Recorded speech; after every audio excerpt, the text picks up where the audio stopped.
The moment I watched her rock that tiny bundle in her arms, standing alone under the flickering airport lights, something inside me cracked in a way I never expected. It was the kind of crack you feel deep in your chest, quiet but heavy, like a door closing behind you. I had missed my flight by 8 minutes, but standing there, staring at a stranger and her newborn, I realized maybe I was meant to. Because that night, with my suitcase still by my feet and my phone buzzing with angry messages, I made a decision that would change the rest of my life. Before we begin, tell me where you're listening from today. And if stories like this touch your heart, please share your thoughts in the comments and pass this story along to a friend who might need it. My name is Clara, and today I'm telling you about the night I missed my flight, met a woman in need and her newborn, and gave her my house key, not knowing how much everything was about to change. That evening started like any other. I had been visiting my daughter, Rachel, for the weekend. She lived 2 states away, and I tried to see her whenever my work schedule allowed. I was a school librarian, quiet job, peaceful most days, but it didn't pay much. Still, I managed. My husband, Tom, passed away 7 years ago from a sudden heart attack, and since then it had just been me and my routines. Same coffee mug every morning, same radio station, same walk around the block after dinner. Rachel was my bright spot. She was 28, newly married, always rushing somewhere. That weekend she barely sat still. We cooked spaghetti together Friday night, but she kept checking her phone. Saturday morning she had brunch plans with friends. I didn't complain. Young people live differently. Still, by Sunday afternoon I felt a quiet ache in my chest, the kind that comes when you know you're no longer someone's first call. She drove me to the airport late as usual. Her husband Mark stayed home because football playoffs were on. Rachel hugged me quickly, said she'd call, then sped off. I watched her car disappear, trying not to feel silly for standing there a few seconds too long. Inside the airport, the line at security crawled. My flight boarded early. I checked my watch, then the screen, then my watch again. By the time I reached the gate, they were already closing the door. "I'm sorry, ma'am," the agent said kindly. "You just missed it." 8 minutes, 8 tiny minutes. I felt tears sting my eyes. It wasn't about the flight. It was about everything else I had been holding in, being alone, getting older, feeling like I took up space in people's lives instead of filling it. The agent rebooked me for the next morning. No hotel vouchers. Weather delays had the airport packed. I could sleep on the bench or find a cheap motel. I dragged my suitcase toward the far end of the terminal, away from the noise. That's when I saw her. She was sitting on the floor near a closed coffee shop, back against the wall. She couldn't have been more than 23. Her hair was pulled into a messy bun. She wore an oversized hoodie and leggings, sneakers with a hole near the toe. In her arms was a newborn baby, wrapped in a thin blanket. The baby made soft, squeaking noises, tiny fists poking out. She looked exhausted, not just tired, worn down. I tried not to stare, but she met my eyes. Something in her face made me stop walking. She didn't ask for money, didn't speak, she just looked scared. I hesitated. Part of me thought, don't get involved. Airports are full of sad stories. You can't save everyone. That voice sounded practical, safe.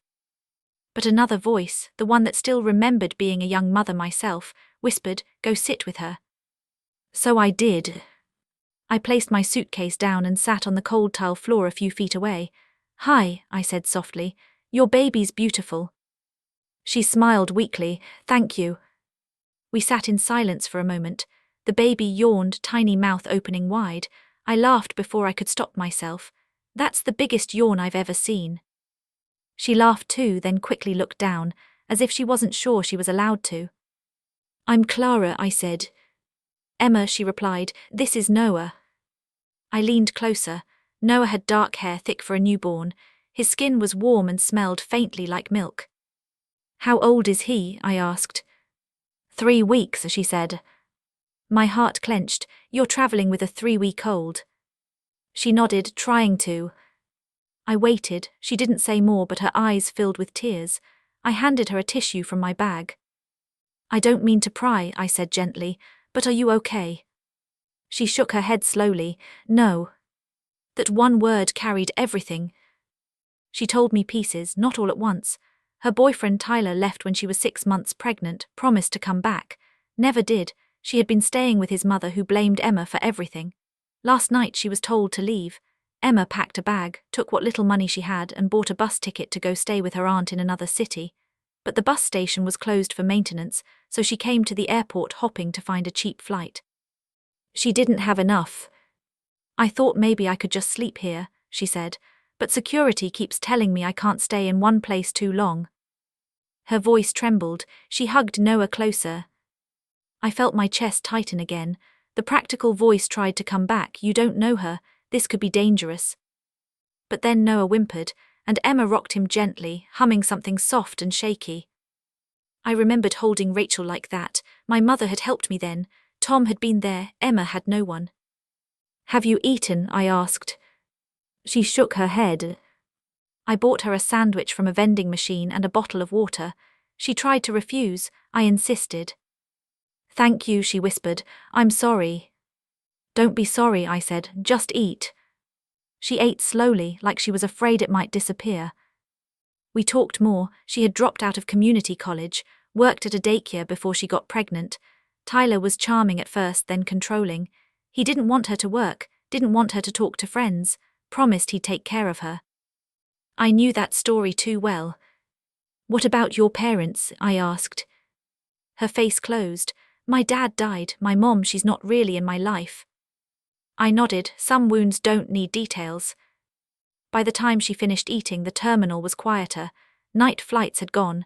Cleaning crews moved in the distance. I missed my flight, I told her. I'm stuck here until morning. She looked guilty. I'm sorry. Don't be, I smiled. Maybe it's a good thing. I surprised myself saying that, but it felt true. I checked my phone. A text from Rachel, home safe, call you later. No concern about me, no question if I made it. I sighed and put my phone away. Emma, I said slowly, do you have anywhere to go tonight? She shook her head again.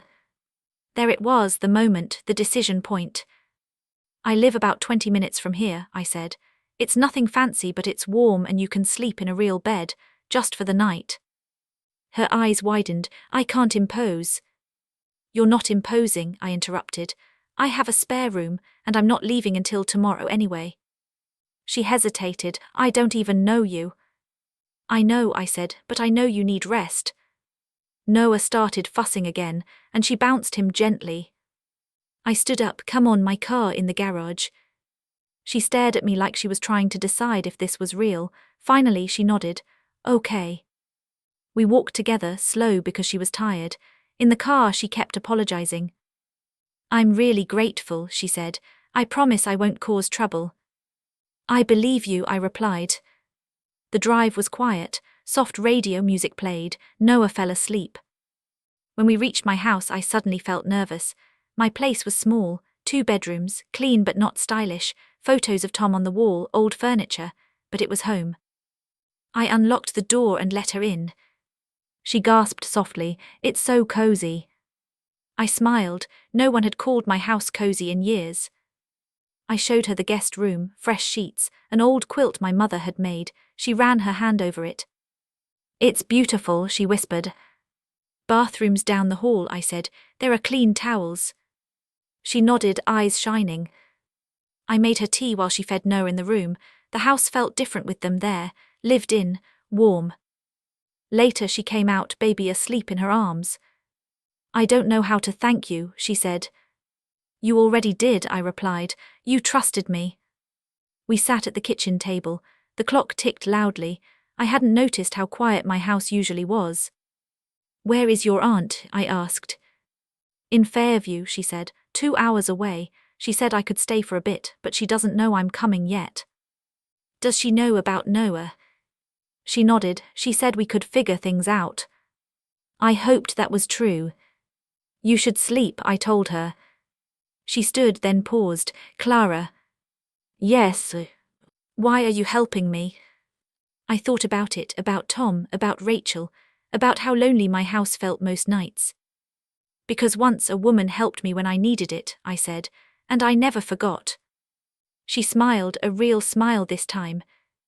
I watched her walk back to the room. When the door closed, I leaned against the counter and breathed out. What had I just done? I didn't even know her last name. and yet I had brought her and her newborn into my home. I went to bed restless, my thoughts raced. What if she stole something? What if someone dangerous came looking for her? What if Rachel found out and got mad? But deeper than the fear was something else, a strange sense of purpose. The next morning I woke early and made pancakes. The smell filled the house. Emma came out, eyes tired but grateful. "Good morning," she said. "Sit," I smiled. "You need real food." She ate like she hadn't eaten in days. After breakfast, she packed her bag. "My aunt called back," she said. "She said I can come tonight. She'll pick me up from the bus station." "That's good," I replied, relieved and sad at the same time. "I don't know how to thank you," she said again. I walked to the door with her. "Promise me something." "What?" "Don't ever think you're a burden," I said. "You're doing your best." Her eyes filled with tears. "Thank you." Before she left, I reached into my bag and took out my spare house key. I pressed it into her palm. "Just in case," I said, "if you ever need a place, day or night." She stared at the key. "I can't take this." "You can," I said firmly, "and you will." She hugged me, careful not to wake Noah. Then she left. I watched from the porch until she disappeared down the street. I had no idea that giving her that key would bring more drama into my life than I had ever known, that this simple act of kindness would soon pull me into a web of secrets, lies, and betrayals I never saw coming, and that the person who would hurt me the most was someone I trusted with my whole heart. After Emma left, my house felt strangely hollow again, like the warmth she and Noah brought had slipped out with them. I walked through each room, straightening pillows that were already straight, rinsing a mug that was already clean. That's what I did when my mind got busy. I cleaned. It gave me something to control. My phone buzzed. "Rachel." "Did you make it home okay?" she asked. "Yes," I said. I hesitated, then added, "I met someone at the airport, a young mother. I let her stay the night." There was a pause. "Mom, that's risky." "I know," I replied calmly, "but she needed help." Rachel sighed. "You're too trusting, you don't know people these days." That strung more than I expected. "Not everyone is bad," I said quietly. "I'm just worried," she replied. "You live alone." "So did your grandmother," I reminded her, "and she was fine." Another pause. "Just be careful, okay?" "I will." We hung up. I sat on the couch and stared at Tom's photo on the shelf. He was smiling, arm around me, taken at the lake years ago. "You would have helped her too," I whispered. The next few days passed normally. Work, home, the same routine, but something felt different. I kept thinking about Emma and Noah. I wondered if they made it to Fairview, if her aunt was kind, if she felt safe. On Thursday night, there was a knock at my door. I wasn't expecting anyone. When I opened it, Emma stood there, eyes red, hair messy, Noah wrapped tight in her arms. My heart dropped. "What happened?" "She kicked me out," Emma said, voice breaking. "My aunt, she said she can't handle a baby, that I should have thought about consequences." Anger burned inside me. "Come in." She stepped inside, shoulders slumped. "I didn't know where else to go," she whispered. "I remembered the key."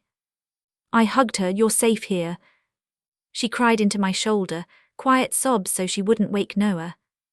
That night she stayed again, and the next, and then another. We fell into a routine. She helped me cook, did laundry, took Noah for walks in the stroller I found at a thrift store. My house filled with baby sounds, soft coos, midnight cries. It was exhausting and comforting. One evening, I mentioned it to Rachel again. She came back, Rachel said sharply. "Yes," I replied. She had nowhere else. Moments of silence. "Mom, this is getting weird. She's basically living with you." "She's trying to get on her feet." "That's not your responsibility," Rachel snapped. I felt something harden inside me. "She's a person, Rachel, not a burden." "She could be using you," Rachel shot back. I stayed calm. "You haven't even met her." "That's the point." We ended the call tense. I stared at my phone afterward, feeling the gap between us widen. A week later, something strange happened. I came home from work early because of a staff meeting cancellation. When I opened the door, I heard voices from the living room. A man's voice. My stomach tightened. I stepped quietly inside. Emma stood near the couch holding Noah. Across from her was a tall man with messy brown hair and sharp eyes. He looked angry. I told you to call me, he hissed. I didn't want to, Emma replied, trembling. Don't act like I abandoned you, he snapped. You left. My chest tightened. I walked in fully. Excuse me, who are you? He turned to me surprised. I'm Tyler, Noah's father. Emma froze. I crossed my arms. You shouldn't be here. He smirked. This is my kid. Then why weren't you there when he was born? I asked. His jaw clenched. That's between me and Emma. Actually, I said, you walked into my house uninvited, so now it's my business. Emma whispered, he found me on social media. Tyler scoffed, I was looking for you, you disappeared. You blocked me, Emma said. He laughed bitterly, because you kept begging. I stepped between them. Leave. You can't keep my son from me, he said. She's not, I replied, but you don't get to walk in here and scare her. His eyes narrowed. You don't know her, she's dramatic, always playing victim. Emma started crying. Get out, I said firmly. He hesitated, then scoffed. Fine, but this isn't over. When he left, Emma collapsed onto the couch. I'm sorry, she sobbed. I didn't think he'd show up. Did he hurt you? I asked. No, she whispered, just words.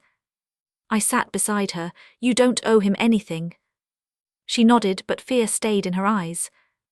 That night I couldn't sleep. I kept thinking about Tyler, his attitude, his entitlement. 2 days later, I got a call from my bank. Mrs. Bennett, the woman said politely, there were some unusual transactions on your account, a withdrawal from an ATM downtown. My heart skipped. I didn't withdraw anything. We froze the account, she said. You should come in. I went cold. That afternoon I checked my wallet. My debit card was gone. My first thought was awful, Emma. But I pushed it away. No, she wouldn't. I went to the bank. The withdrawal was $600, made late at night. I drove home shaking. Emma was in the kitchen making soup. Emma, I said softly, did you take my card? Her face drained of color. No, I swear. Then how did someone withdraw money? She shook her head. I don't know. I stared at her, searching for a lie. I saw fear, confusion, hurt. Then it hit me. Tyler, I whispered. Her eyes widened. He was here, he went to the bathroom. My chest tightened. He could have taken it. I didn't even think, she said, horrified. I'm so sorry. I exhaled slowly. It's not your fault. But doubt crept in. Had I made a mistake trusting her? That night I lay awake again. The next day Rachel showed up unannounced. I need to talk, she said, storming in. She saw Emma and stopped. So this is her. Emma stood awkwardly. Hi.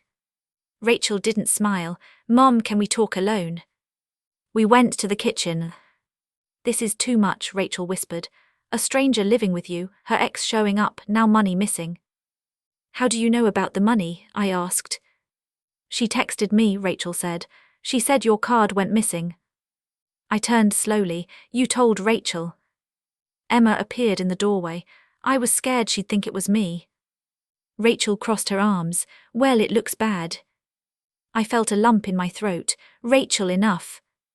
She scoffed. You're choosing her over me. That's not fair, I said. You barely call, you barely visit. That's because you push me away, she snapped. No, I replied softly. You pushed yourself. Silence fell heavy. Emma whispered, I'm sorry, I'll leave. My heart dropped. No. Yes, she said, I don't want to cause problems. Rachel looked relieved. I felt something crack. Rachel, you don't get to decide who stays in my house. She stared at me. Mom. I raised you to be kind, I said. Where did that go? Tears filled her eyes. You always choose strangers. That's not true, I said. I just refuse to turn people away. Emma packed quietly. I wanted to stop her, but I saw her shame. She hugged me tightly. Thank you for everything. I'll find Tyler, I said. I'll get the money back. She shook her head. Please don't. But I already knew, this wasn't over. As she walked out, Rachel exhaled. Thank God. I stared at my daughter like I didn't recognize her. You can go too, I said calmly. Her eyes widened. What? I need time, I whispered, to understand what happened to us. She left, slamming the door. That night my house felt emptier than ever. But something inside me burned. I wasn't done. The silence after Rachel left felt heavier than any argument we'd ever had. I sat alone at the kitchen table, staring at 2 empty mugs. One still had a ring of tea at the bottom. Emma's. She always forgot to finish it. My chest hurt, the kind of hurt that doesn't come from the body but from memories piling on top of each other. I kept thinking about what Rachel said. You always choose strangers. Was that true, or had she just grown used to being my only focus and now couldn't stand sharing it? I barely slept that night. Every creak of the house made me sit up, half expecting Tyler to come back, half hoping Emma would knock and say she changed her mind. In the morning, I made coffee I didn't drink and toast I didn't eat. Around noon, I finally grabbed my purse and keys. I was going to find Tyler. I didn't know exactly where he lived, but Emma had once mentioned the name of the bar he worked at.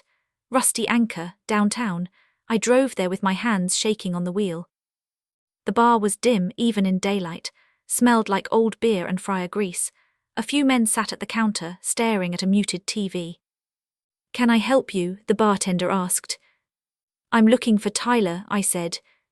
He nodded toward the back, break room. I walked past the bathroom and pushed open a door. Tyler sat on a chair, scrolling on his phone.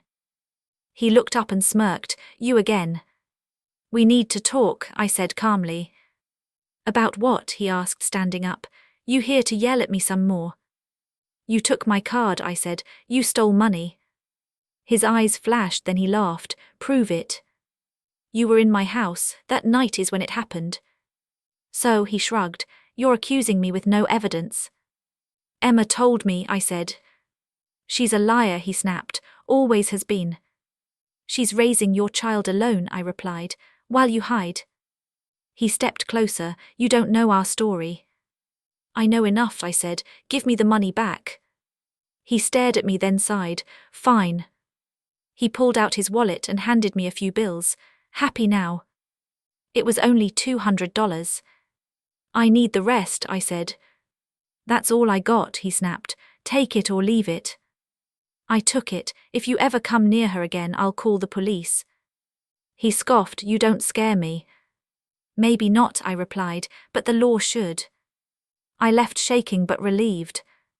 On the drive home, my phone rang. Emma. Clara, she whispered. I'm at the bus station. I don't know where to go. My heart sank. I'm coming. When I arrived, she sat on a bench, eyes red, Noah sleeping on her chest. I'm so sorry, she said. I shouldn't have left. I hugged her. You don't have to apologize. I told her about Tyler and the money. Her face fell. I knew it. He always does this. You can come back, I said, if you want. She hesitated. Your daughter. I'll handle Rachel, I said. This is my house. She nodded slowly. That night we talked until midnight. She told me more about Tyler, how he would disappear for days, how he controlled her money, how he promised to change every time. I thought having a baby would make him step up, she said softly. I squeezed her hand. It rarely does. We made a plan. She would apply for daycare jobs again. I'd watch Noah during interviews. We'd save money together.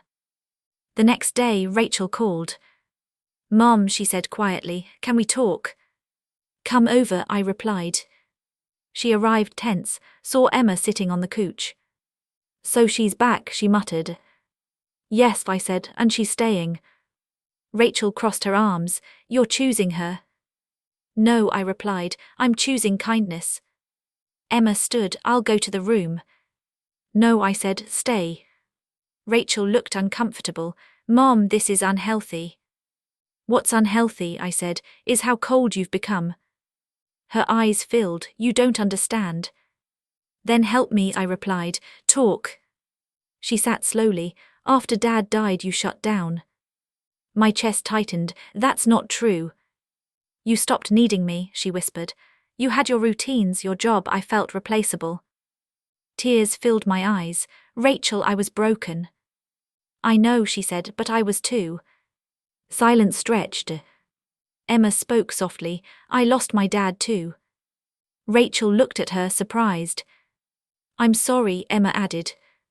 Rachel's shoulders relaxed slightly. I don't want to fight, I said. I want my daughter back. Rachel wiped her eyes. I don't want to lose you. We hugged, all three of us. It felt awkward but real. Things got better for a while. Emma found a job interview at a daycare. I watched Noah. Rachel started calling more. Then one afternoon, a social worker knocked on my door. Mrs. Bennett, she asked, we received a report. My stomach dropped. About what? An anonymous call expressed concern about a baby living in unstable conditions. I knew immediately. Tyler, Emma whispered. The social worker looked around. May I come in? She asked questions, checked the house, looked at Noah. Everything seems fine, she said finally, but we'll follow up. After she left, Emma collapsed in tears. He's trying to take him, she sobbed. I won't let that happen, I said. But fear settled in. That night I called a lawyer, told him everything. You need documentation, he said, proof he's unfit. We gathered texts, old messages, proof he never helped. A week later, Tyler filed for custody. Court date set. Emma was terrified. He doesn't want Noah, he just wants control. I held her, we'll fight. Rachel came to court with us, sat beside me. Tyler smirked when he saw us. The judge listened, the lawyer spoke, Emma cried. Tyler claimed Emma was unstable, that she had no job, no home. My lawyer stood. She has support, a safe environment, stability. I took the stand, my voice shook. I have known Emma for months, I said. She is a devoted mother. Tyler disappeared. He stole from me, he threatens her. Tyler glared. The judge frowned. Mr. Tyler, do you have proof of your claims? He didn't. After hours, the judge spoke. Temporary full custody to the mother. Emma sobbed with relief. Tyler stormed out.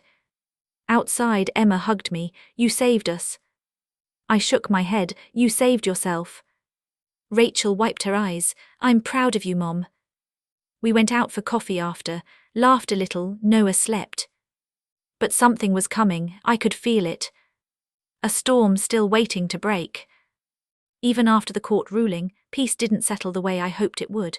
It was like the air stayed thick, as if everyone was holding their breath, waiting for the next problem to drop. Emma tried to act strong, but I could see it in her eyes. She jumped whenever her phone buzzed. She checked the windows twice before going to bed.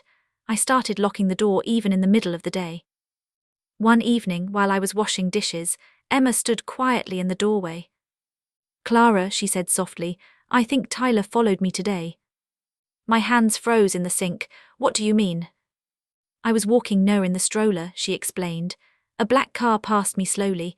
Then it parked at the corner. I swear it was him.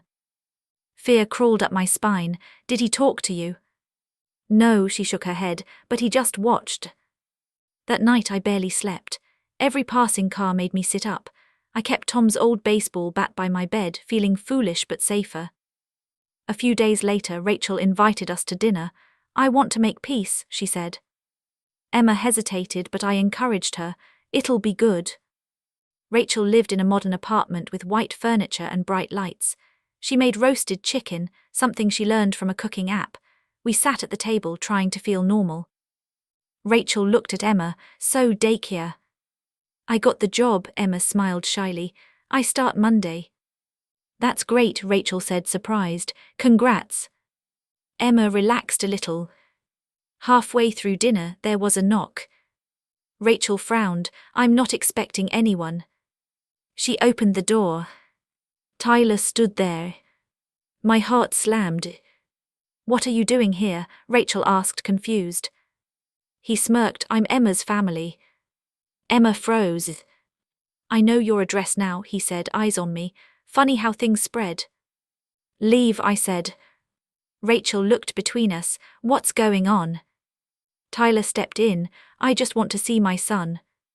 Emma held Noah tighter. Not like this. Rachel raised her voice. You need to leave. He laughed. Or what? Rachel pulled out her phone. I'm calling the police. He rolled his eyes. Go ahead. She did. Tyler cursed and backed toward the door. This isn't over. He left before the police arrived. Rachel turned to me shaking. Mom, he's crazy. I know, I whispered. That night Emma couldn't stop crying. He won't leave us alone. I held her. We'll protect you. The next week someone spray-painted thief on my garage door. My stomach dropped when I saw it. Emma covered her mouth. It's him. Rachel wanted to call the police. I agreed. An officer took pictures. We'll keep an eye out, he said. Neighbors stared. I felt exposed. At work I couldn't focus. At home I checked locks obsessively. Then one afternoon Rachel showed up furious. He's telling people lies about you, she said, saying you kidnapped his son, that you brainwashed Emma. My hands shook. How do you know? Someone at my office heard it, she said. It's spreading. My heart sank. This is getting ugly. Emma whispered, I should leave. I don't want to ruin your life. No, I said, this isn't your fault. But doubt crept in again. How much could I handle?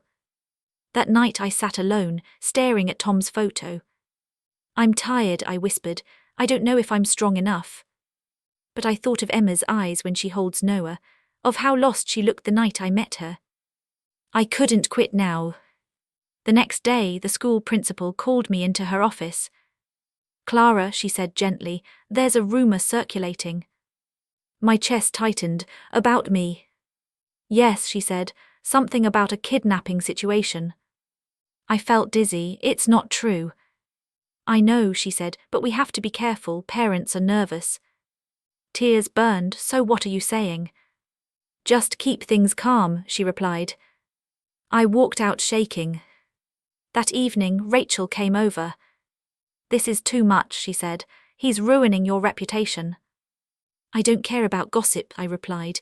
I care about Emma and Noah. Rachel paced. I hate him. Then help me, I said. We need a restraining order.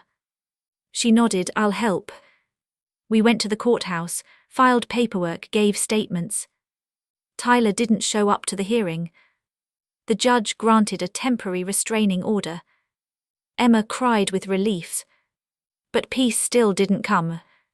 One night around 2 a.m. I heard glass shatter. My heart jumped into my throat.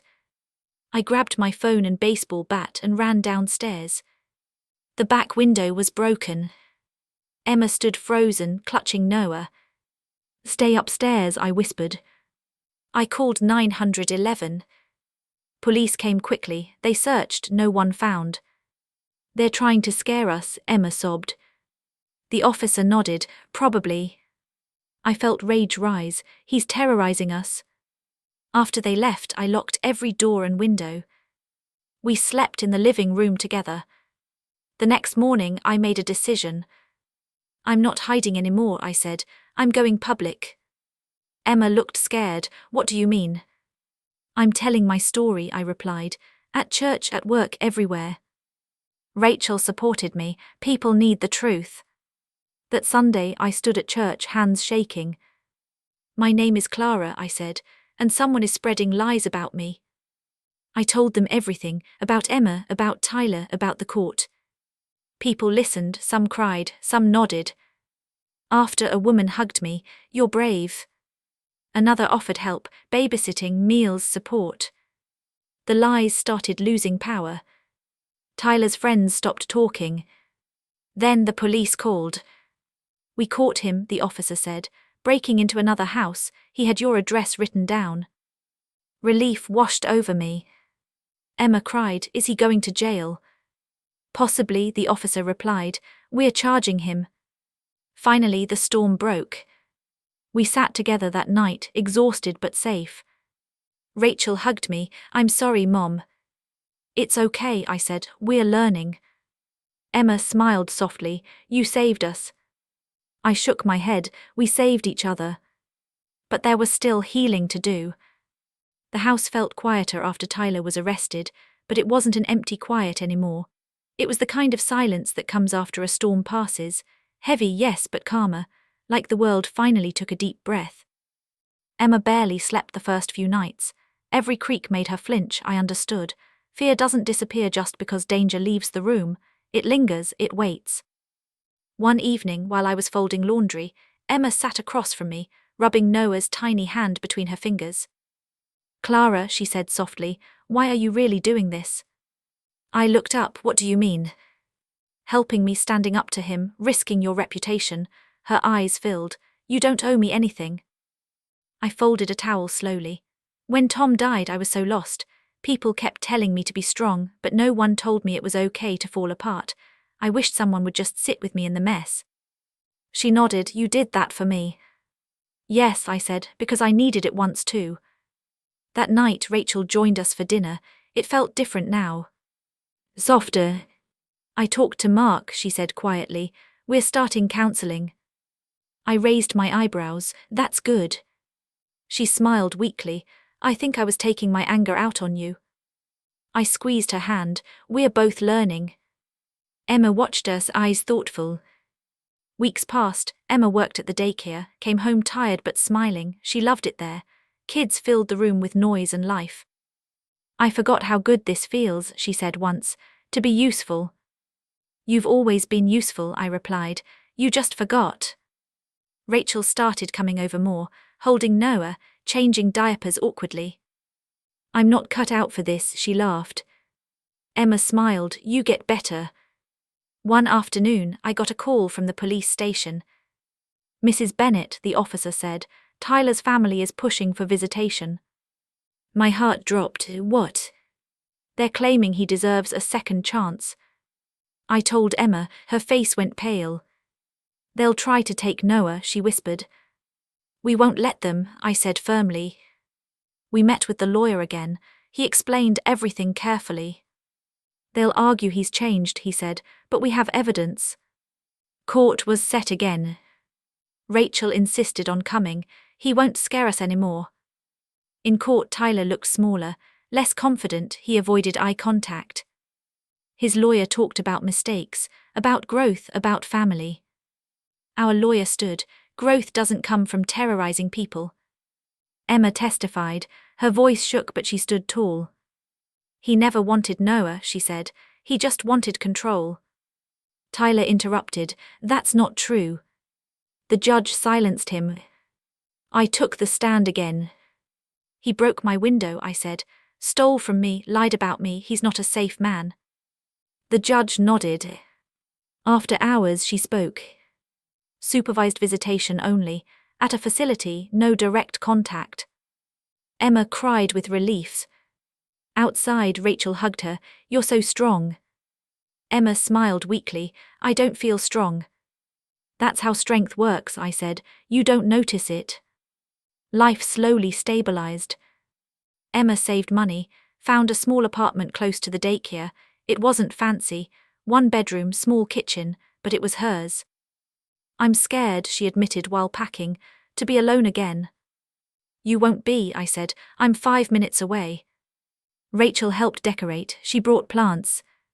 "Noah needs greenery," she joked.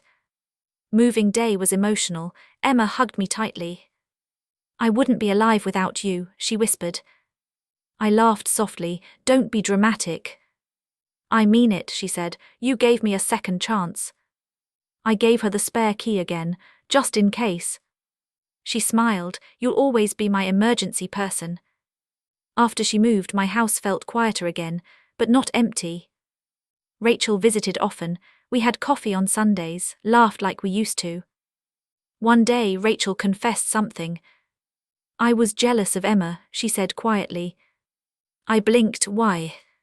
"Because you cared so much, and I felt replaced." My chest tightened. "Rachel, you're my daughter." "I know," she said, "but I forgot that love isn't limited." I hugged her. "There's enough for everyone." Months passed. Emma thrived, got promoted to lead assistant. Noah grew chubby cheeks and a big smile. Tyler missed visits, slowly stopped showing up. Good, Emma said, he's losing interest. I nodded. Some people only fight when they think they're losing control. One afternoon, Emma called me crying. He didn't come again, she said. I thought I'd feel relieved, but it hurts. Of course it does, I replied. You wanted him to care. She sniffed. I don't anymore. I just wanted Noah to have a dad. You're enough, I said. So am I, so is Rachel. She laughed weakly. We're his weird family. The best kind, I smiled. At work the rumors died down. Parents smiled at me again. Some apologized. I'm glad you told your story, one said. It opened my eyes. I felt lighter. One night I sat alone, flipping through old photo albums. Pictures of Tom, of Rachel as a baby, of my younger self. I realized something. I wasn't just helping Emma. She helped me too. She filled my house with life again, reminded me I wasn't done living. I went to her apartment the next day, knocked. She opened the door, surprised. Everything okay? Yes, I smiled. I just missed Noah. She laughed. Come in. We sat on the floor, playing with him. Clara, Emma said suddenly, will you be his godmother? My heart stopped. Me. Your family, she said, more than blood. Tears filled my eyes. I'd be honored. Rachel overheard and pretended to be offended. What about me? She joked. You're his cool aunt, Emma laughed. We sat together, 3 women from different worlds, connected by one tiny boy. Later that night when I went home, I realized something had shifted inside me. I wasn't afraid anymore. Not of being alone. Not of trusting. Not of opening my door. Because sometimes the right stranger becomes family. And sometimes missing a flight is destiny. Life didn't magically become perfect after that. Healing never works like a straight road. It curves, loops, sometimes drops you back into places you thought you already survived. But we were stronger now, and strength changes how pain feels. One chilly evening, Emma called me after work. Clara, can I come over?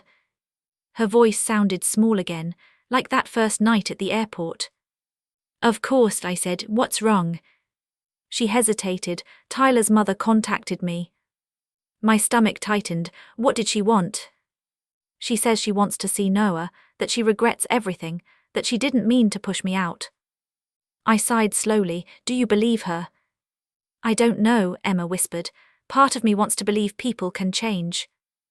That part of you is beautiful, I said, but be careful who you give access to. She arrived an hour later, eyes tired. She cried on the phone, Emma said she misses her grandson. I poured tea. Did she apologize for kicking you out?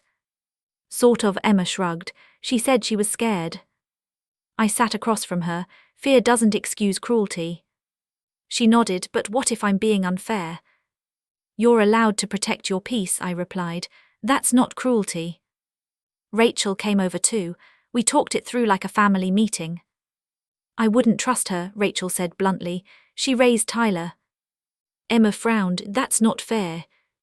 Rachel softened. I know, but patterns matter. In the end, Emma decided to meet Tyler's mother in a public place, with me there. We chose a cafe. The woman looked older than I expected, grey hair, tired eyes. Emma, she said, standing, thank you for coming. Emma nodded cautiously. They talked about the past, about Noah. I regret what I did, the woman said. I was angry at Tyler and took it out on you. Emma stayed quiet. I just want to know my grandson, she whispered. Emma looked at me. I said gently, we're open to slow steps. Boundaries matter. The woman nodded. I understand. They agreed on a short visit next week, supervised. Afterward, Emma exhaled. That was hard. You did great, I said. But I watched her closely afterward. Old wounds reopened easily. The visit happened. It went okay. The woman cried holding Noah, but Emma stayed tense. Do you feel safe? I asked later. She nodded slowly. I think so. But something felt off. A week later, Emma called me panicked. She asked about Tyler, Emma whispered. If he still wants custody, why the restraining order exists. I frowned. That's not her business. I think she might be talking to him, Emma said. My chest tightened. Then we stop visits. Emma nodded. I already told her. The woman got angry, sent long messages, blamed Emma. I guess she didn't really change, Emma sighed. I hugged her. You trusted your instincts, that's growth. Around that time something else shifted. Rachel invited me to lunch. I have news, she smiled nervously. I raised an eyebrow. What kind of news? I'm pregnant. My heart skipped. Rachel. She laughed. Don't look shocked, I'm married. Tears filled my eyes. I'm so happy. But I'm scared too, she admitted. I don't want to repeat mistakes. I squeezed her hand. You won't, you're aware that's everything. She smiled. I want you there, like really there. I always am, I said. Emma was thrilled when she heard. Noah's getting a cousin, she laughed. They started bonding in a new way, comparing baby tips, laughing about sleepless nights. I watched them from a distance, heart full. But joy always invites fear. One night my phone rang late. It was Tyler. I froze. How did you get my number? Doesn't matter, he slurred. You ruined my life. Hang up, I said calmly. You think you won, he laughed bitterly. I'll be back. I ended the call and blocked him. But my hands shook. I called the police, reported it. They increased patrols. Emma panicked when I told her. He won't stop, she cried. He will, I said firmly. We won't let fear rule us. Rachel insisted we install cameras. We did. Days passed, no sign of him. Then one afternoon, Emma called me furious. He showed up at daycare, she hissed. My blood ran cold. What? He stood outside, just watching. Did you call the police? Yes, she said. They removed him. I drove there immediately, found her shaking in the staff room. This is harassment, I said. We'll update the restraining order. We did. Tyler was warned. Finally, something changed. Weeks passed, no sightings. Emma started smiling again. Rachel's belly grew. One Sunday we had lunch together. Emma laughed. I never imagined this life. Me neither, Rachel said. We sat in comfortable silence. Then Emma looked at me. Clara, do you regret that night? I smiled, missing my flight. Yes, she asked softly. I shook my head, not for 1 second. She reached for my hand. You saved me. No, I said gently. We saved each other. She nodded. Later that evening, I sat alone on my porch watching the sunset. I thought about all the moments that brought us here. A missed flight, a stranger, a key. Small decisions, big consequences. I realized something. We don't always choose our turning points. Sometimes they choose us. And when they do, we show who we really are. I wasn't just a widow anymore. I wasn't just a librarian. I was a protector, a mother twice over, a grandmother in training. Life surprised me. And for once I was grateful. By the time spring arrived, our lives looked nothing like they had months ago. Flowers bloomed outside my window, and for the first time in years I noticed them. I stopped rushing, stopped hiding inside routines. I learned how to be present again. Rachel's pregnancy changed everything. She came over every week, belly growing, emotions swinging like a pendulum. I cried because Mark ate the last cookie, she confessed one afternoon. Emma laughed. That's normal. Rachel groaned. No, it's insane. We sat on the couch, Noah between us, chewing on a teething toy. He had 2 tiny teeth now and a laugh that filled the room. Look at him, Rachel smiled. He doesn't even know how much drama he survived. Emma's eyes softened. I hope he never remembers. He won't, I said. He'll just know love. Emma moved fully into her role at the daycare. Parents adored her. Kids ran to her arms every morning. One mother pulled me aside once. Your daughter is amazing. I corrected her, she's family. Emma started saving for night classes. I want to finish my degree, she said proudly. You will, I replied, one step at a time. Then one evening, something unexpected happened. Tyler's mother showed up at Emma's apartment. Unannounced. Emma called me shaking. She's outside, she whispered. She says she just wants to talk. Don't open the door, I said firmly. I'm coming. Rachel came too. When we arrived, the woman was crying. Please, she begged, I just want to apologize. Emma stood behind the door, scared. I stepped forward. We asked for space. I know, she sobbed, but Tyler is in rehab.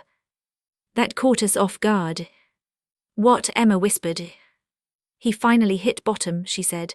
He asked about Noah. Emma froze. I told him he lost the right, the woman continued, but he wants to write a letter. Emma shook her head. No. The woman nodded slowly. I understand.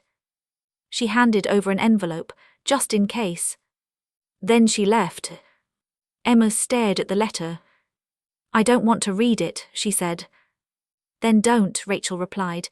You don't owe him closure. Emma threw it in the trash. We hugged her. That night she cried, not from fear, from grief. He was my first love, she whispered, even if he was terrible. That's okay, I said. Love isn't logical. Weeks passed. Tyler stayed quiet. Emma thrived. Rachel's baby shower filled my house with laughter, pink balloons, cupcakes, old friends. Rachel hugged me. Thank you for always showing up. I always will, I replied. Emma gave her a tiny onesie, from your nephew. Rachel cried. Summer arrived. One hot afternoon, Emma knocked on my door, smiling nervously. Clara, she said, can we talk? We sat on the porch. I got accepted into night classes, she said proudly. My heart swelled. That's amazing. But, she hesitated, I'm scared I won't manage. You will, I said. You're stronger than you think. She smiled. I learned that from you. Then she surprised me. I want to change my last name. I blinked. Why? Because I don't want his name anymore, she said. I want a fresh start. What will you choose? She smiled shyly. Bennett, like yours. Tears filled my eyes. Are you sure? Yes, she nodded. You're my family. I hugged her tightly. Then welcome home. That night I cried alone, happy tears. Rachel gave birth a month later, a beautiful baby girl. She placed her in my arms. Meet your granddaughter, she smiled. I held her gently, overwhelmed. I'm a grandmother, I whispered. Emma stood beside me. She's perfect. Our family grew again. One afternoon we all sat together. Emma, Rachel, the Barbies, me. Rachel laughed. Remember when you missed your flight? I smiled. Worst timing, best outcome. Emma squeezed my hand. You changed my life. You changed mine too, I replied. We sat quietly, Barbies sleeping, sun shining through the window. For the first time in years my heart felt full. Not crowded. Not heavy. Just full. I thought about that airport night, the cold floor, the fear in Emma's eyes, the tiny baby. All it took was a key. A simple choice. And now I had 2 children again, 2 grandchildren. Love found me when I wasn't looking for it. And it stayed.